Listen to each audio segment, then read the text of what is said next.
Assalamualaikum warahmatullahi wabarakatuh. Selamat datang kembali di channel Pemilu dan Pilkada. Kita sekarang memasuki tanggal 18 Agustus tahun 2023. Tetap tepat di H-180, 180 hari menjelang coblosan dalam pemilu 2024. Untuk tema kali ini kita akan membahas syarat apa saja ya untuk menjadi KPPS atau kelompok penyelenggara pemungutan suara dalam pemilu 2024.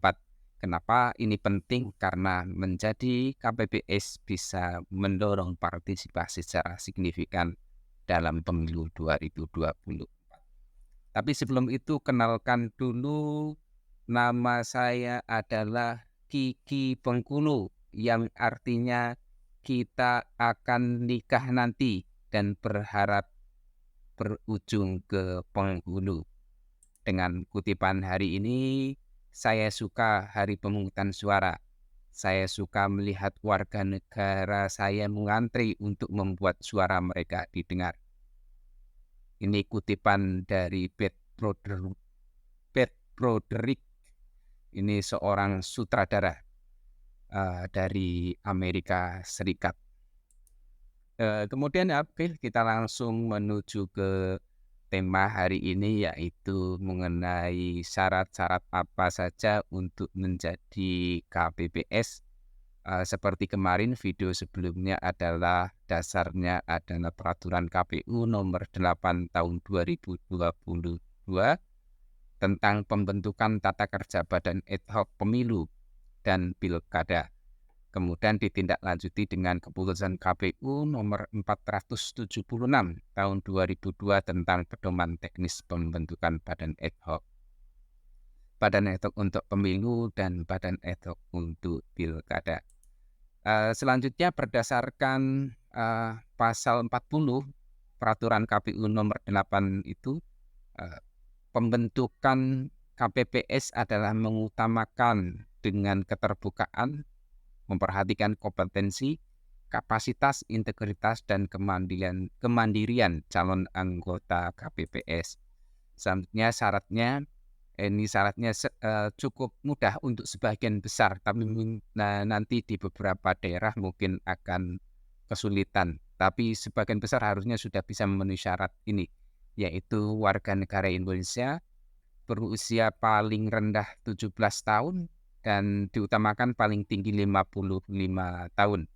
Kemudian setia kepada Pancasila, Undang-Undang Dasar Negara Republik Indonesia, serta Bhinneka Tunggal Ika, dan cita-cita proklamasi 17 Agustus 1945.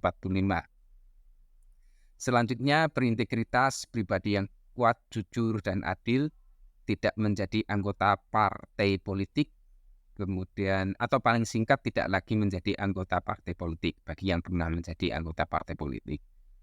Kemudian berdomisili di wilayah kerja KPPS itu. Selanjutnya mampu secara jasmani, rohani, dan bebas dari penyalahgunaan narkotika. Berpendidikan paling rendah SLTA atau sederajat, tidak pernah dipidana berdasarkan putusan pengadilan yang memperoleh kekuatan hukum tetap karena melakukan tindak pidana yang diancam dengan pidana penjara 5 tahun atau lebih.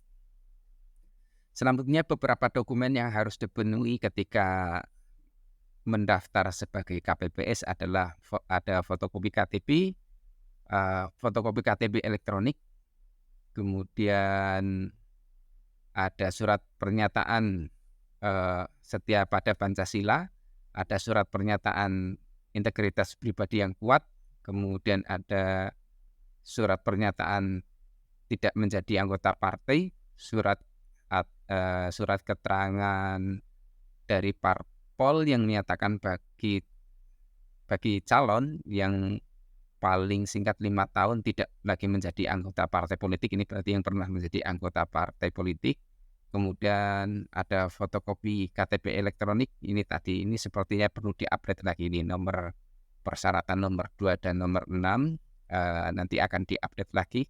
Kemudian nomor 7 surat keterangan sehat jasmani rohani, kemudian ada fotokopi ijazah sekolah menengah dan serajat atau ijazah terakhir, kemudian surat pernyataan tidak pernah dipidana penjara. Itu saja. Nanti ada beberapa hal yang mungkin perlu diupdate lagi, ya ini persyaratan nomor 2 ini sepertinya ini salah mengutip, ini salah mencatat. Kemudian nomor 6 ini juga sepertinya copy paste, nanti kita akan tinjau lagi untuk besok untuk persyaratan nomor 2 dan nomor 6. Jadi tunggu update lagi selanjutnya syarat-syarat untuk melengkapi syarat-syarat sebagai anggota KPPS. Itu dulu informasi dari pemilu dan pilkada, dan sebagai penutup seperti biasa kita akan mengutip sebuah kutipan dari internet. Sumbernya belum ketahuan sehingga anonim, tapi ini bukan kutipan pribadi saya, ini ngambil dari internet yang mengatakan bahwa jodoh itu seperti wifi, kamu harus bersabar menunggu sinyalnya muncul, tapi jangan lupa memeriksa apakah kamu sudah memasukkan kata sandi yang benar. Itu saja update pagi hari ini, malam hari ini. Salam untuk tetangga, karena mereka nantilah pemilu akan terlaksana dengan baik dan mereka yang akan menggunakan hak pilihnya untuk menentukan masa depan bangsa Indonesia. Wabillahi taufiq wal hidayah. Assalamualaikum warahmatullahi wabarakatuh.